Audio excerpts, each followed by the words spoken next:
Hey everybody, Matthew here from MiniWarGaming.com, here with another Ravaged Star update. Last week we were at Adepticon and oh my goodness, that was so much fun. We got to meet so many of you. So many people came into demo games of Ravaged Star. We just talked to people, we got excited with people, we sold a lot of our old Veil Touch stuff and new Steel Specters stuff, which we have another Gamefound campaign coming up for that soon to get you physical copies of the new Steel Specter faction as well. So this video I want to go over a few updates. Off the top of my head, I want to show you the new packs for the 2-player starter sets that came from the factory, which makes me feel that we actually are close, because it almost feels unbelievable that this will ever be done.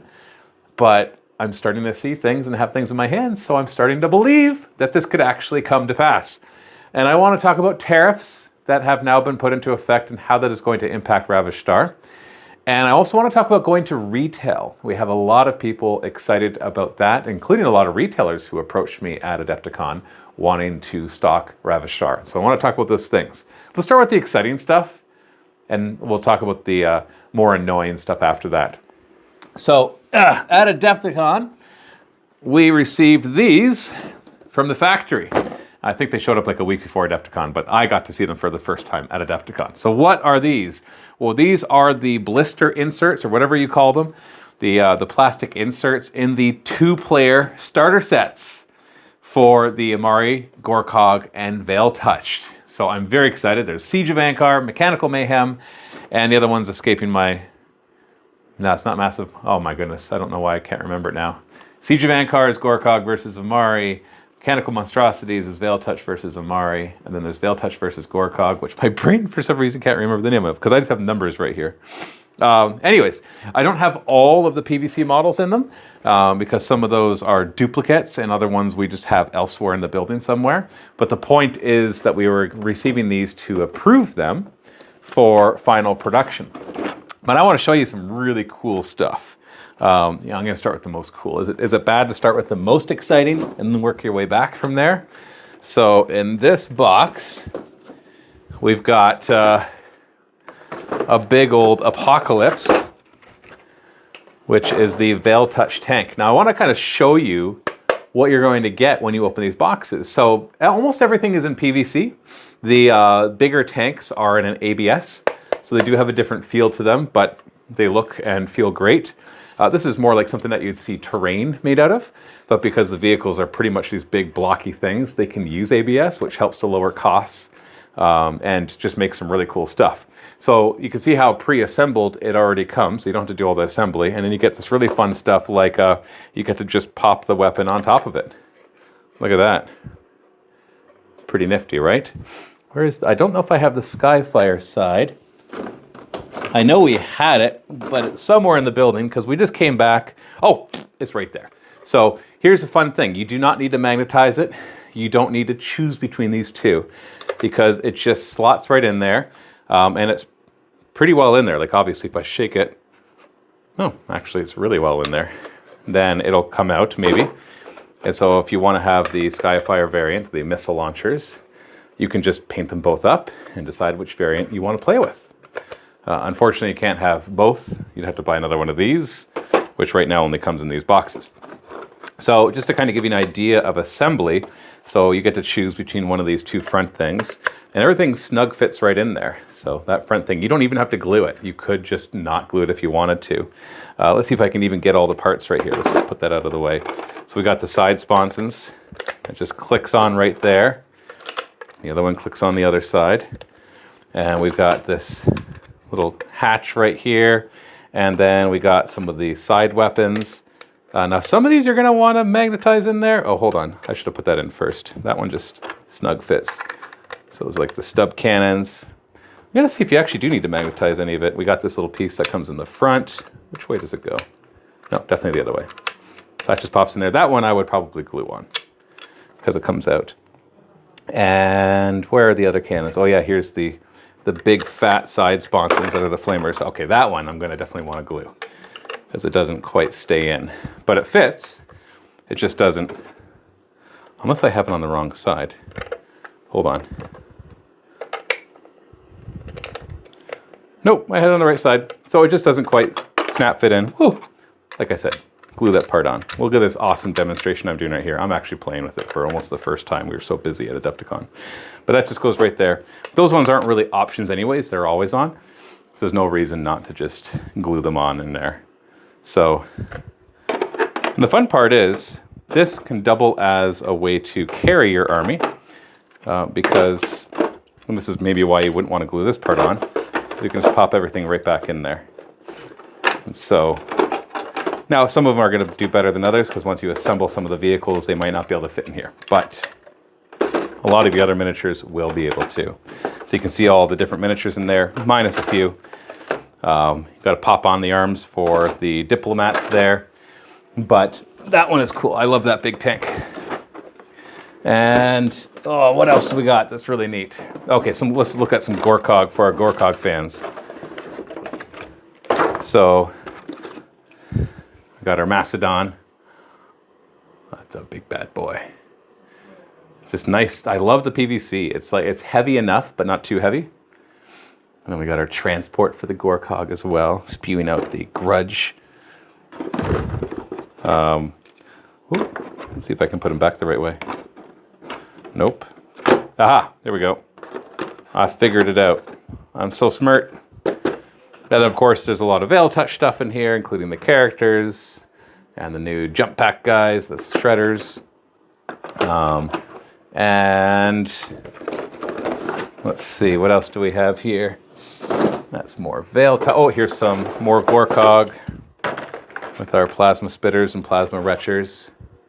I know I'm not giving you a super close-up look of all these, but they look fantastic and they feel fantastic. And they're in that final PVC, which is very durable. Oh, we got our bikes. Those look awesome. I love just the fact, I know there are some of you that wish that they didn't come pre-assembled because you like doing all the kit bashing, but the vast majority of people that we talk to and have polled want things pre-assembled, and I would definitely be on that list. It also means that when we do make an official starter set, and I don't mean like these massive 2-player starter sets, but I mean more something in the range of $100 to $120, the fact that the things come pre-assembled will just make that starter set super awesome. And so we're actually already looking at that, but we're just starting to look at how we can make that happen. And the nice thing is we don't have to make any new molds for it, but we do have to make new inserts in a new box. So we're looking at all that as well. Anyways, I got tons of those here. This really helped me feel even better about this project because I don't like the delays. I don't like that it's taking longer than we thought it would take. But getting this in my hands is just, it's like physical proof that the process is moving forward and not just pictures of stuff, which was already proof. But yeah, anyways. This is my first real game being published. Like we had the Veil Touch stuff and they came out and that was really cool. But this is different. I've been really involved in this project, making the rules for it. And I'm in love with it so much. So I want it to happen, and I want it to happen like something fierce. Which brings up the next subject, which is tariffs. Now, I'm not going to get political here. I realize we're probably going to get some negative comments in there, not necessarily against us, but because this always causes, well, a lot of negative feelings. But the U.S. government did just impose tons of new tariffs on pretty much every country in the entire world. And China being one of them. And that's where these are being manufactured. And so how does that affect you? Well, unfortunately, right now as it stands, when that boat of Ravaged Star products goes from the Chinese factory to the various fulfillment centers, one of the fulfillment centers is in the States for all of our Americans and Canadians who did back it. And when it goes to the port, we would have to pay, I think it's the 34% is what they've imposed on China at the moment, 34% tariff. Now it's on the manufactured price, but that still is a very large number. I think my estimate right now would put it in the tens of thousands of dollars. We don't have an exact number yet. I haven't crunched it, but it would be very high. Now, the thing is, it might not even be an issue because the ongoing situation with tariff changes so often. Like over the past 3 months, there's been so much uncertainty back and forth of what is going to be tariffed and how much. I can't imagine. I really don't want to get political here. Obviously, I don't like them. I'm Canadian and don't want the United States to go to a trade war with the rest of the world. And whether you agree or disagree with it, the fact of the matter is it's going to hurt Ravaged Star if they stay in place. Because that's a lot of money, and we can't afford to pay them, which means we either A, have to pass it on to the American and Canadian purchasers. That will have to be like, hey, here's an additional shipping cost that we have to add on based on the value of what you purchased. Or we need to do some other fundraiser to raise the amount that we need to. And the problem is we don't know the amount we have to raise because the tariffs could change up or down at any given moment. And so let's say we had to raise $50,000, and then all of a sudden it's like, oh no, we're going to bump up the tariff to 50%. I was like, well, now we need $60,000 or $70,000 in order to cover it. So it's very frustrating, obviously for everybody, for us, because we just want to get Ravaged Star out to the world, and obviously frustrating for you guys because that means an increased cost for you. Now, if you're in Europe or UK or Australia, then this is not going to really affect you. Other than the fact that it's affecting us, and that can hurt future Ravaged Star products because we are not flush with cash. Let me just put it that way. This project has done very well. I think it's at 1.6 million right now, including shipping costs. But like, we haven't actually made any money from it yet. It's all gone into molds. It's all gone into production. It's all gone into advertising. It's all gone into lots of things. And so yeah, so it hurts because we are not a very rich company. So I don't know what we're going to do. We have several ideas. For example, we are going to be telling you all about the Steel Specters Gamefound campaign that we're going to be launching soon. But that's not for something new. Like, we've had the STLs out for these already. So if anybody with a 3D printer could be already printing those. But there are a lot of you that don't have 3D printers. And if you're interested in that, I wish I had a link for you right now, but just having got back from Adepticon, we don't have the page up yet. We're hoping to have it up maybe next week because we want to launch it like this month. We've been talking about it for a while, but we really need to get it launched. And so we're going to be doing that on Gamefound, not on Kickstarter, because we've talked to Gamefound and they're fine with us doing that, even though we have the existing Ravaged Star campaign that's not yet fulfilled. And the reason they're okay with that is because, well, one, they see a proof of production that we're actually in the process of it. And two, or three reasons, I guess. Two, they know us and they trust us as MiniWarGaming because we've been around a long time. And we did do the Veil Touch and fulfill that. We have done other Kickstarters and already fulfilled them. So we have proof that we can do this. And then number three, it is a 3D printed product. So it's not going to interfere in the least with the manufacturing that is being done in China, because the same manufacturer, eStar, that is doing our miniatures there and the Ravaged Star stuff will not be touching the Steel Spectre stuff because we're going to be doing all 3D printed. The profit margins aren't quite as high when you do 3D printed, but you don't have any upfront costs really of molds and packaging and all of that. And so it's a bit of a trade-off depending on the volumes that you do. So we need to do pretty well in that campaign in order to cover all these additional costs. There's a lot of additional shipping costs. There's a lot of additional production costs that we didn't anticipate. And so we're hoping that the Gamefound campaign for the Steel Specters will do very well. And then that'll just kind of give us the capital that we need. And by very well, I mean like 6 figures. Even though like the goal that we'll put there will be far below that because we don't need a lot in order for the campaign to break even because we're just printing on demand. The actual goal in my head will be more in the range of like at least $150,000 to $200,000, if not more. And that's going to be tough because obviously it's only really of interest to people who are into Ravaged Star. And you guys are still waiting for your stuff. You've already paid for stuff and you're waiting for it. And so I totally get it. I am right there with you. Thankfully, I can say the nice positive thing about Adepticon is that everybody who came to the booth who was like, hey, where's my stuff? They were all very positive. There weren't any who were yelling at us and screaming at us or saying, oh, it's all a big scam, or blah, blah, blah. They're all just like, yeah, I just want it. And they understood that these production delays do happen.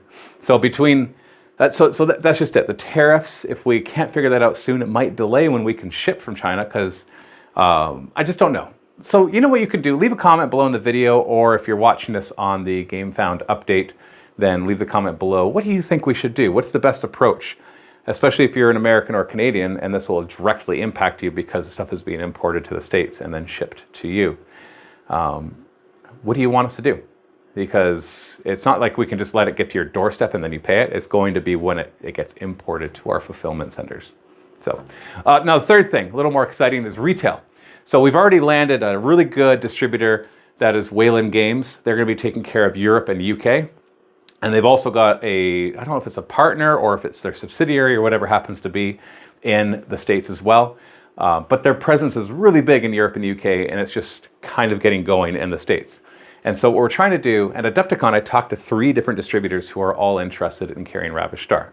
But the one thing that can really sell them on it is if there's a ton of retailers who want to stock it, because that's just easy. If you go to them and say, here's 200 retailers who have signed up and said, we are interested in stocking Ravaged Star, then all of a sudden it's like a slam dunk for a distributor. If it's more than that, even more so. And so what we've done is I've already started this in the Discord for Ravaged Star, but I could use your help as well. I'd like to enlist you guys as an army to get Ravaged Star into as many stores as possible. So the way that you can do this, and I'll provide links below to a couple things. One is a Google form that retailers can go to fill out their information. That this information shows that they're interested. It doesn't commit them to anything, but it shows that, yeah, I'm interested in carrying Ravaged Star. And then we can share that information with distributors. So that information will be shared. And it does say that, we will share this with third parties, specifically distributors, so that they can in turn contact those retailers and get pre-orders or whatever they need to do in order to really move forward. So if you are a retailer that is watching this and you're interested in stocking it, then just go right to that link and click it, you're good to go. I'm also providing a nice one sheet thing that shows the 3 starter sets, because it's wave 1 that you want to show them that they want to purchase. Also, if you're a retailer and you just want to stock it, then email me directly, Matthew@MiniWarGaming.com, and what we can do is you can place an order through Gamefound, and then I'll just refund you the difference to get you down to the retailer price, and that way you can get at least an initial stock, and that'll come to you sooner, and then you can do restocks through the distributor as well.